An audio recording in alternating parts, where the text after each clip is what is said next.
What's up, everyone? Welcome back. So yes, the time has come once again. Another year has rolled around, and now it's time once again for me to do an annual tradition on my YouTube channel, which I like to call Race Day.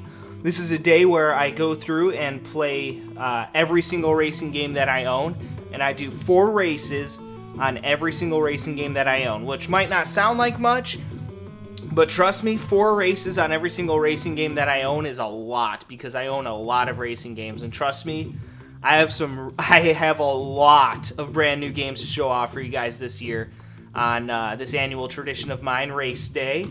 And so I'm going to be kicking things off, of course, with Super Off-Road on the Sega Genesis.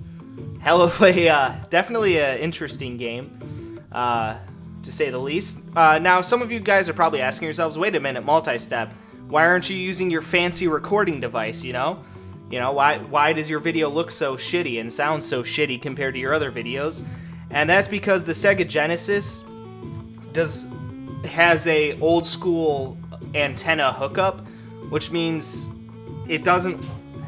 I've tried to use like AV cables designed for the Sega Genesis, and the picture quality never turns out right. It always ends up all fucked up and like shimmery. It looks like the last 30 minutes of 2001: A Space Odyssey. If you guys have ever seen that movie, it's really trippy at the end.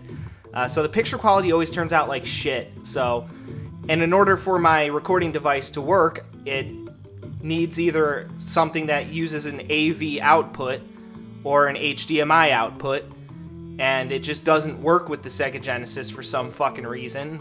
I haven't figured out how to get a setup that does work with the Sega Genesis, so yeah, that's the reason why I'm recording this particular game on, with my old school recording setup, my laptop and shit, so, yeah, in case you guys were wondering. So yeah, this is the very first race getting this underway here. I actually accidentally pressed the button. I didn't actually mean to start this race. Oops. Oh well. Money!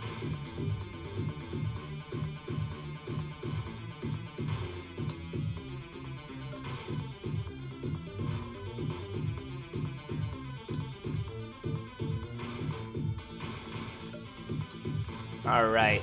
So yeah, in case you guys were wondering why I'm not using my fancy, recording setup, that's why. It's because I can't really use my fancy HD setup with this. But don't worry, after this particular game, I will go back to using my, normal recording setup for all the other games. I just like to start off with the most retro games and then move up to, start with the retro systems and then move, progressively get to the newer and newer and newer stuff as I go throughout Race Day. That's something I've always done since the beginning. I just think it's kind of interesting to see, how racing games have evolved over the years. And so, yeah. Again, don't worry, guys. After these 4 videos that I do on Super Off-Road, I will be back to my normal, fancy recording setup, so don't worry about that. Alright, so I've got 3 more races to go on this one, and then it's on to the next racing game. So, as always, guys, peace out.